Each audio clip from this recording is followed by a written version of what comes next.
नमस्कार दोस्तों, स्वागत है आपका आज के मुख्य समाचारों में। दोस्तों यहां पर आपको देखने को मिलेंगी सुबह से लेकर शाम तक की तमाम बड़ी खबरें, मुख्य समाचार, ब्रेकिंग न्यूज अपडेट्स के रूप में। तो दोस्तों आप सभी लोगों से रिक्वेस्ट है इस वीडियो को ज्यादा से ज्यादा लाइक और शेयर करें। तो दोस्तों सीधे चलते हैं आज की पहली बड़ी खबर की ओर। मुख्यमंत्री बनते ही पाक साफ हुए योगी आदित्यनाथ। 2017 तक दर्ज थे 4 मुकदमे, अब एक भी नहीं। करोड़पति योगी से अखिलेश 26 गुना ज्यादा हैं अमीर।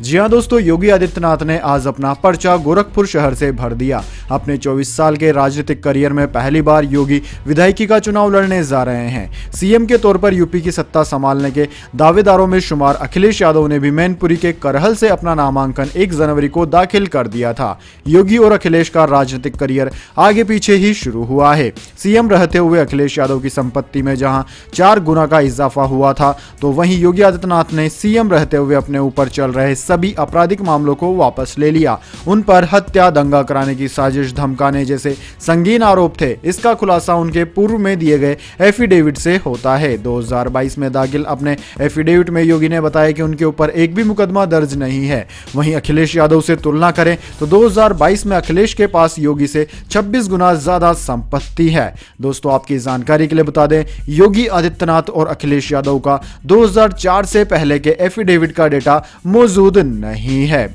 2004 में योगी आदित्यनाथ की उम्र 30 साल थी। उस समय योगी अपने बयानों के कारण हमेशा चर्चा में रहा करते थे।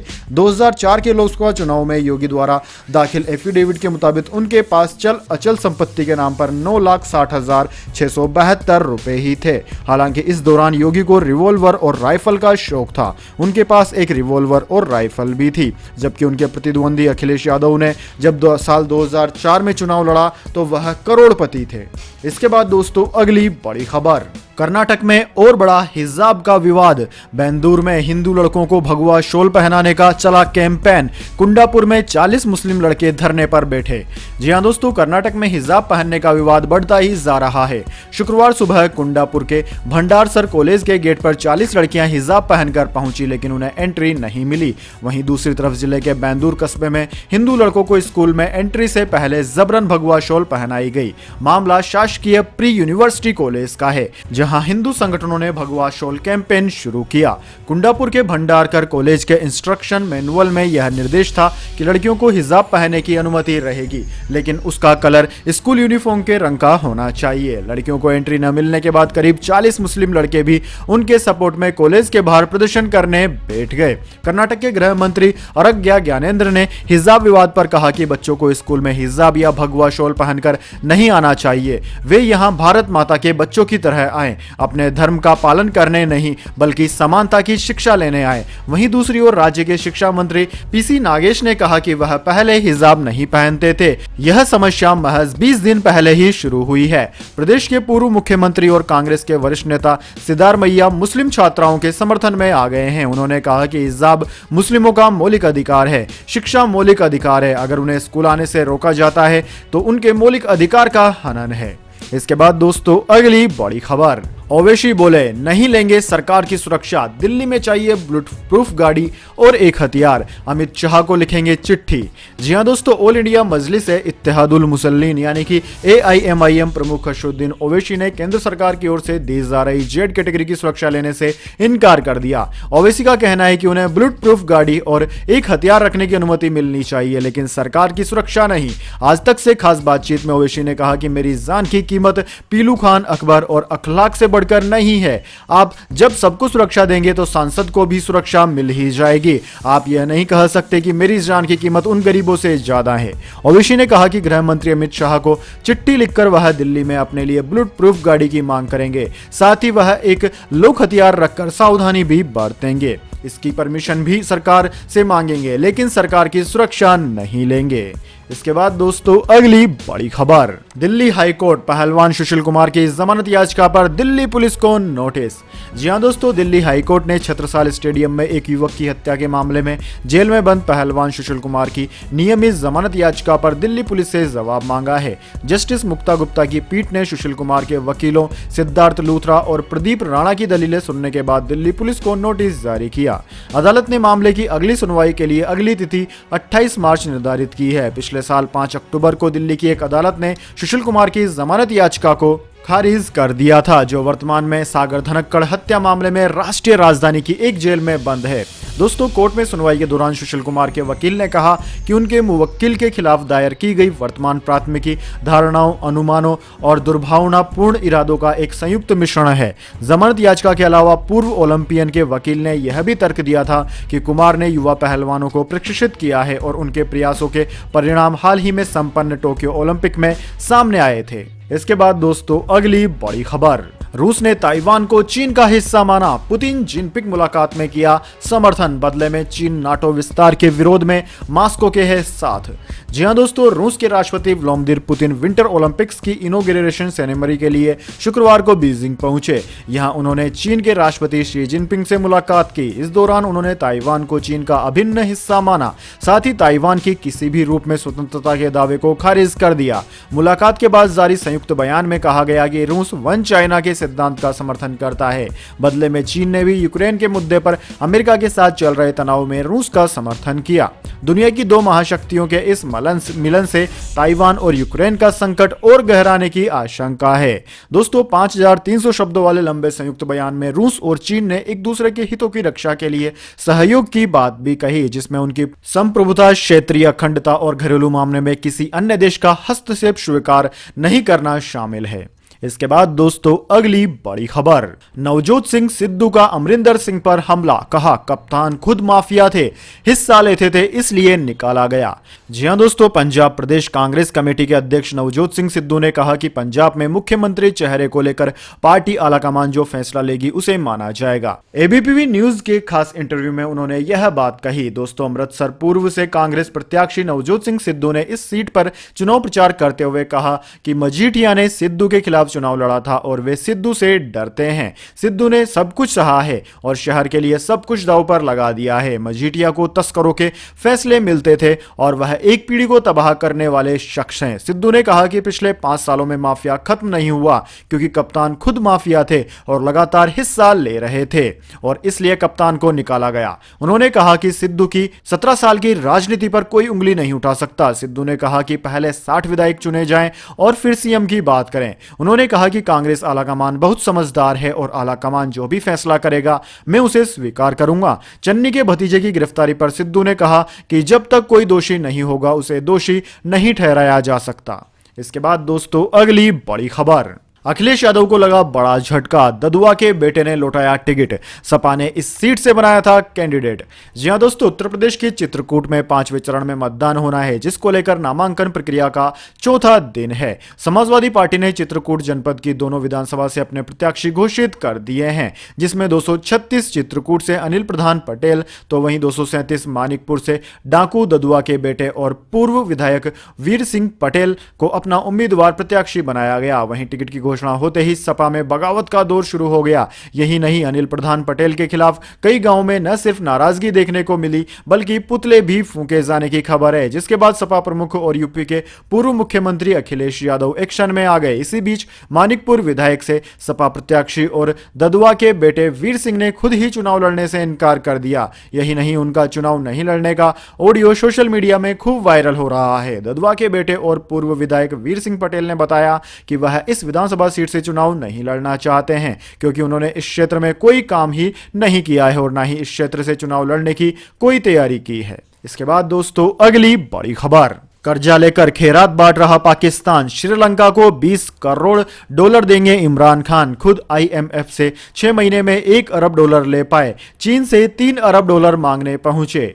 जी हां दोस्तों, आर्थिक आपातकाल से गुजर रही श्रीलंका सरकार को पाकिस्तान ने 20 करोड़ डॉलर कर्ज देने का ऐलान किया है। यह पैसा श्रीलंका में चावल और सीमेंट फैक्ट्री लगाने के लिए दिया जाएगा। श्रीलंका सरकार ने भी इसकी पुष्टि की है। श्रीलंका में नवंबर 2021 से ही आर्थिक आपातकाल लागू है। वैसे इमरान खान सरकार की यह पहल किसी को हजम नहीं हो रही है। वजह भी साफ है, खुद पाकिस्तान पर करीब अरबों डॉलर का कर्ज है। 6 महीने नाक रगड़ने के बाद बुधवार को ही आईएमएफ ने उसे 1 अरब डॉलर का कर्ज देने का भरोसा दिलाया है।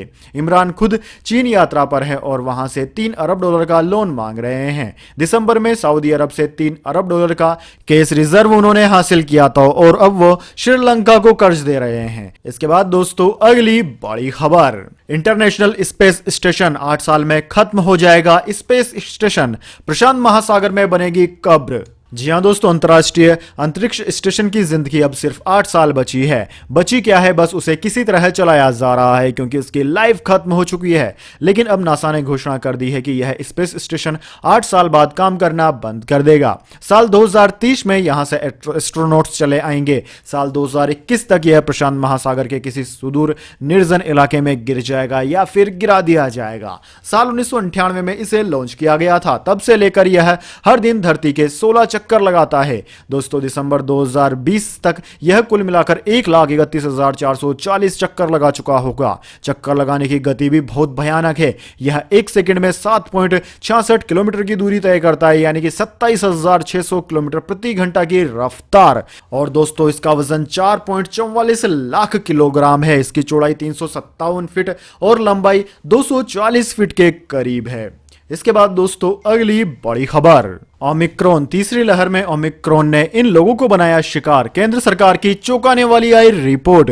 जी हां दोस्तों, जाने ओमिक्रॉन से जुड़ी यह खबर, लेकिन उससे पहले मेरी आपसे एक छोटी सी रिक्वेस्ट है। अगर दोस्तों आपको अभी तक हमारी न्यूज पसंद आई है तो इसे एक छोटा सा लाइक जरूर दे दें, और अगर आपको पसंद नहीं आई है तो बेशक आप डिसलाइक भी कर सकते हैं।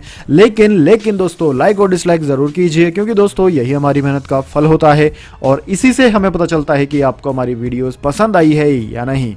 साथ ही अगर आप पहली बार हमारे YouTube चैनल पर हैं तो आप चैनल को सब्सक्राइब करके बेल आइकन जरूर से दबा लें, ताकि हर वीडियो की नोटिफिकेशन सबसे पहले आपके पास पहुंच जाए और आप किसी भी वीडियो को देखने से वंचित ना रह पाएं। तो दोस्तों, जल्दी से जान लेते हैं क्या है ओमिक्रॉन से जुड़ी यह खबर। दरअसल दोस्तों, कोरोना वायरस महामारी के ओमिक्रॉन वेरिएंट के कारण आई तीसरी लहर में अस्पतालों में भर्ती मरीजों की औसत आयु 44 वर्ष रही है, जबकि इससे पहले यह आंकड़ा 55 साल का था। अस्पतालों में भर्ती 1520 मरीजों पर हुए सर्वे में यह बात पता चली है कि ज्यादातर को गले में खराश की समस्या हुई और इस लहर में दवाओं का इस्तेमाल पहले की तुलना में काफी कम हुआ। जानकारी Indian council of medical research यानी कि ICMR के महानिदेशक बलराम भार्गव ने दी है। दोस्तों, महानिदेशक ने कहा कि कोरोना की तीसरी लहर के लिए ओमिक्रॉन वेरिएंट ही कारण था। इसके सर्वे के लिए 37 अस्पतालों के डाटा का विश्लेषण किया गया। इसमें पता चला कि मरीजों की औसत आयु 44 साल और सबसे अधिक आम समस्या या लक्षण गले में खराश को माना गया। पहले की लहरों में संक्रमित आबादी के वर्ग की औसत आयु 55 साल थी। यह निष्कर्ष कोविड-19 की नेशनल क्लिनिकल रजिस्ट्री से निकाला गया है, जिसमें 37 मेडिकल सेंटर्स में भर्ती मरीजों के बारे में डेटा एकत्रित किया गया था। इसके बाद दोस्तों, अगली बड़ी खबर, सावधान, आपके बैंक अकाउंट पर है साइबर चोरों की नजर। RBI ने किया अलर्ट। जी हां दोस्तों, देश भर में ऑनलाइन ट्रांजैक्शंस को लेकर ठगी के कई सारे मामले सामने आ रहे हैं। ऐसे में फ्रॉड की आपके अकाउंट पर पैनी नजर है। कोरोना के वक्त लोगों ने और ज्यादा ऑनलाइन बैंकिंग का इस्तेमाल करना शुरू कर दिया। ऐसे में जालसाज काफी एक्टिव हो गए हैं। ग्राहकों को इस तरह के जालसाजों से बचने के लिए RBI समय समय पर ग्राहकों को आगाह करता रहता है। हाल ही में भारतीय रिजर्व बैंक ने ग्राहकों के लिए एक अलर्ट जारी किया है। अपने अलर्ट में RBI ने बताया कि किस तरह से फ्रॉड से ग्राहकों को बचने की जरूरत है। दोस्तों, RBI ने अपने ऑफिशियल ट्विटर पर ट्वीट कर बताया कि RBI कहता है कि बैंकिंग ट्रांजैक्शंस के लिए सुरक्षित वेबसाइट और एप्स का इस्तेमाल करना चाहिए। साथ ही पब्लिक नेटवर्क से बचाव करना चाहिए। सुरक्षित लेन देन आपसे ही शुरू होते हैं, यानी कि आपको पब्लिक या फ्री वाईफाई का इस्तेमाल नहीं करना चाहिए। जहां तक हो सके एप्लीकेशंस का इस्तेमाल करना चाहिए। इसके बाद दोस्तों, अगली बड़ी खबर, एलन मस्क के इंडिया में एंट्री के प्लान को लगा झटका। सरकार ने टैक्स छूट की मांग कर दी खारिज। जी हां दोस्तों, टेस्ला की इंडिया में एंट्री की प्लानिंग को झटका लगा है। सरकार ने टेस्ला की इंपोर्ट टैक्स में छूट की मांग को खारिज कर दिया है। दोस्तों, आपकी जानकारी के लिए बता दें, बीते दिनों पहले ट्विटर पर टेस्ला के मालिक एलन मस्क ने एक यूजर से पूछा था कि इंडिया में टेस्ला की लॉन्चिंग कब होगी, जिसके जवाब में एलन मस्क ने कहा था कि इंपोर्ट टैक्स पर फैसला होने के बाद ही टेस्ला इंडिया में एंट्री करेगी। वहीं केंद्रीय सड़क परिवहन और राजमार्ग मंत्री नितिन गडकरी पहले ही साफ कर चुके हैं कि अगर टेस्ला को टैक्स में छूट चाहिए तो पहले उसे इंडिया में टेस्ला के मैन्युफैक्चरिंग प्लांट लगाने होंगे। सरकार ने यह कहते हुए उनकी मांग ठुकरा दी कि भारत में पहले से इसके लिए पॉलिसी है। इस पॉलिसी के तहत ऑटो कंपनियों को कम इंपोर्ट शुल्क पर भारत में कमर्शियली बिल्ड व्हीकल इंपोर्ट करने और यहां उनकी असेंबलिंग करने की इजाजत दी गई है।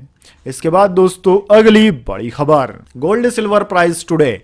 सोने चांदी की कीमतों में कितना हुआ बदलाव, जान लीजिए। दोस्तों Indian Boolean and jewellers association यानी कि IBJA के अनुसार हाजिर बाजार में गुरुवार को सबसे ज्यादा शुद्धता वाला सोना 48,180 रुपए प्रति 10 ग्राम पर बिका, जबकि चांदी की कीमत 60,715 रुपए प्रति किलोग्राम थी। सोने की हाजिर कीमत करीब एक हफ्ते बाद 48,000 रुपए के ऊपर वापस आ गई है, जबकि कमजोर धारणा के बीच हाजिर बाजार में चांदी 61,000 रुपए के नीचे आ गई है। दोस्तों अंतरराष्ट्रीय बाजार की बात करें तो इस हफ्ते अब तक धातु में करीब 0.9% की तेजी आई, यानी कि अमेरिकी वायदा बाजार में इस समय सोना 1807.5 डॉलर प्रति औंस रहा, जबकि चांदी की बात की जाए तो चांदी 0.2% की तेजी के साथ 22.43 डॉलर प्रति औंस पर रही। इसके बाद दोस्तों अगली बड़ी खबर, stock market today. Global market में गिरावट का असर भारत में भी दिखा, सेंसेक्स 143 अंक टूटा। जी हां दोस्तों, गुरुवार को अमेरिकन और यूरोपियन स्टॉक फीचर्स में एक बार फिर गिरावट देखी गई और उसी का असर शुक्रवार को भारतीय बाजारों पर भी दिखा। आज निफ्टी 43.90 अंक यानी कि 0.25% की गिरावट के साथ 17,516 के स्तर पर बंद हुआ। BSE सेंसेक्स 143.2 अंक यानी कि 0.24% की गिरावट के साथ 58,644 पर बंद हुआ। बैंक निफ्टी की बात की जाए तो यह 38,779.3 पर बंद हुआ। इसमें 220.7 अंकों मतलब 0.57% की गिरावट देखी गई। दोस्तों निफ्टी 50 के टॉप 5 गेनरों की बात की जाए तो इनमें हिंदुल्को, ONGC, सन फार्मा, एशियन पेंट्स और डेविश लेब रहे। इसके बाद दोस्तों अगली बड़ी खबर, वेदर अपडेट। दिल्ली NCR में जल्द बदलेगा मौसमी मिजाज, भारी बारिश के चलते अगले 24 घंटे इन राज्यों पर रहेंगे भारी। जी हां दोस्तों, जनवरी महीने के खत्म होने के साथ ही अप्रत्याशित मौसमी बदलाव देखने को मिल रहे हैं। दिल्ली NCR, पश्चिमी यूपी, हरियाणा और पंजाब के कई इलाके जहां शीतलहर के साथ भारी ठंड झेल रहे हैं, वहीं कुछ राज्यों में बारिश देखने को मिल रही है। ऐसे में दोस्तों आने वाले मौसम पूर्वानुमान पर सब लोगों की नजर बनी हुई है। दोस्तों मौसम विज्ञान विभाग ने उत्तर भारत के कई राज्यों के लिए येलो अलर्ट जारी करते हुए अगले 2 दिन के दौरान उत्तर भारत के कई राज्यों में शीतलहर से गंभीर शीतलहर यानी कि कोल्ड डे की स्थिति की बात कही है। तो गंगीय पश्चिम बंगाल, झारखंड, असम और मेघालय में अलग अलग स्थानों पर भारी वर्षा की संभावना भी जाहिर की है। दोस्तों सरकारी पूर्वानुमान एजेंसी ने कहा कि अगले 2 दिन के दौरान उत्तराखंड, पंजाब, हरियाणा, चंडीगढ़, दिल्ली और पश्चिम उत्तर प्रदेश के कुछ हिस्सों में शीत से गंभीर शीत दिन की स्थिति रहने की संभावना है। तो अगले 3 दिनों के दौरान यहां रात और सुबह में घने से बहुत ज्यादा घने कोहरे की भी संभावना है। इसके बाद दोस्तों अगली बड़ी खबर, राजस्थान में खत्म हुआ नाइट कर्फ्यू, जानिए और क्या क्या मिली छूट। जी हां दोस्तों, राजस्थान में कोरोना की स्थिति देखते हुए गृह विभाग की ओर से शुक्रवार को आंशिक संशोधित कोरोना की नई गाइडलाइन जारी की गई। नई गाइडलाइन में छूट का दायरा और बढ़ा दिया गया है। सामाजिक राजनीतिक समारोह में अब 250 लोगों को शामिल करने की इजाजत दे दी गई है। हालांकि आयोजनकर्ता को इसकी पूर्व सूचना प्रशासन को देनी होगी। बैंड बाजा वादकों की संख्या को इसमें शामिल नहीं किया गया है। समारोह में कोविड प्रोटोकॉल की पालना जरूरी होगी। रात्रिकालीन कर्फ्यू को पूरे प्रदेश से समाप्त कर दिया गया है। नई गाइडलाइन 5 फरवरी से लागू हो जाएगी। धार्मिक स्थलों को खोलने की अनुमति दे दी गई है। धार्मिक स्थलों को खोलने के साथ ही श्रद्धालु फूल माला, प्रसाद, चादर एवं अन्य सामग्री ले जा सकेंगे। कक्षा 6 से लेकर 12वीं तक के सभी स्कूल 10 फरवरी से खुल जाएंगे। बाजार रात 10 बजे तक खुल सकते हैं। राहुल गांधी बोले, केंद्र की गलत नीतियों की वजह से साथ आए चीन और पाकिस्तान, यूएस ने दिया जवाब। जी हां दोस्तों, कांग्रेस नेता राहुल गांधी ने केंद्र की मोदी सरकार के खिलाफ दिए गए बयान पर अमेरिकी विदेश विभाग ने अपनी प्रतिक्रिया जाहिर की है। अमेरिकी विदेश विभाग के प्रवक्ता नेड प्राइस से यह पूछा गया कि राहुल गांधी ने कहा है कि प्रधानमंत्री मोदी की अप्रभावी नीतियों के कारण चीन और पाकिस्तान पहले से ज्यादा करीब आ गए हैं। इस पर उन्होंने जवाब देते हुए कहा कि मैं निश्चित रूप से इस तरह की टिप्पणियों का समर्थन नहीं करूंगा। उन्होंने कहा कि यह पाक और चीन का मामला है और इसे उन दोनों देशों पर ही छोड़ देना चाहिए। दरअसल दोस्तों, राष्ट्रपति रामनाथ कोविंद के अभिभाषण पर धन्यवाद प्रस्ताव पर लोकसभा में बहस के दौरान कांग्रेस नेता राहुल गांधी ने कहा था कि मोदी सरकार की गलत नीतियों की वजह से पाकिस्तान और चीन एकजुट हो गए हैं। उन्होंने कहा कि हम जिस स्थिति का सामना कर रहे हैं वह कम नहीं है, यह भारत के लिए गंभीर खतरा है। उन्होंने मोदी सरकार से कहा कि आपने हमें कहां पहुंचा दिया। इसके बाद दोस्तों अगली बड़ी खबर, सौरव गांगुली ने खुद पर लगे आरोपों पर किया पलटवार, वह करता हूं जो बीसीसीआई चीफ को करना चाहिए। जी हां दोस्तों, बीसीसीआई के चीफ सौरव गांगुली हमेशा ही सुर्खियों में छाए रहते हैं। गांगुली के लिए बीसीसीआई अध्यक्ष के तौर पर चुनौतीपूर्ण 26 महीनों के अंदर कई तरह की आलोचनाओं का सामना करना पड़ा, जिसमें उन्हें कोविड-19 के कारण पैदा हुई परेशानियों से तो रूबरू होना ही पड़ा, लेकिन उन पर चयनकर्ताओं को प्रभावित करने और अपने कार्यकाल में महिला क्रिकेट के लिए ज्यादा कुछ नहीं करने के आरोप भी लगे। अब गांगुली ने उन पर सब आरोपों का जवाब दिया है। बीसीसीआई के चीफ सौरव गांगुली ने उनके ऊपर लगे आरोपों पर जवाब देते हुए पीटीआई से कहा कि मुझे नहीं लगता कि मुझे किसी को कुछ भी जवाब देने और इसमें से किसी भी निराधार आरोप का सम्मान करने की जरूरत है। मैं बीसीसीआई का अध्यक्ष हूं और बीसीसीआई के अध्यक्ष को जो करना चाहिए वह मैं करता हूं। साथ ही आपको बता दूं कि मुझे एक तस्वीर चक्कर लगाती हुई दिखाई दे रही है, जिसमें मुझे चयन समिति की बैठक में बैठे हुए दिखाया गया है। मैं यह स्पष्ट करना चाहता हूं कि वह तस्वीर जहां मैं सचिव जय शाह, कप्तान विराट कोहली और संयुक्त सचिव जयेश जॉर्ज के साथ बैठे हैं, चयन समिति की बैठक की नहीं थी। जयेश जॉर्ज चयन समिति की बैठकों का हिस्सा नहीं है। मैंने भारत के लिए 424 अंतरराष्ट्रीय मैच खेले हैं। दोस्तों यह थी आज की तमाम बड़ी खबरें। इसके बाद दोस्तों अब बारी आती है आज के माइंड क्विज क्वेश्चन की। जी हां दोस्तों, एक आसान से सवाल का जवाब देकर आप जीत सकते हैं एक अमेजिंग सरप्राइज गिफ्ट हमारे यूट्यूब चैनल की ओर से। तो दोस्तों आज का सवाल आपकी स्क्रीन पर आ चुका है। आधुनिक भारत के जनक कहे जाने वाले राजा राम मोहन राय ने कौन सी कुप्रथा को समाप्त करवाया था? जी हां दोस्तों, अगर जानते हैं आप इस सवाल का जवाब तो जल्दी से कमेंट बॉक्स में लिख दीजिए। अगर दोस्तों आपका जवाब होता है एकदम सही और आप चुने जाते हैं लकी विजेता के रूप में, तो आपको मिल सकता है एक अमेजिंग सरप्राइज गिफ्ट हमारे यूट्यूब चैनल की ओर से। तो दोस्तों जल्दी से अपना उत्तर कमेंट बॉक्स में लिख दीजिए, वीडियो को लाइक कर लीजिए और चैनल को सब्सक्राइब करके बेल आइकन भी दबा लीजिए। धन्यवाद। वंदे मातरम। जय हिंद, जय भारत।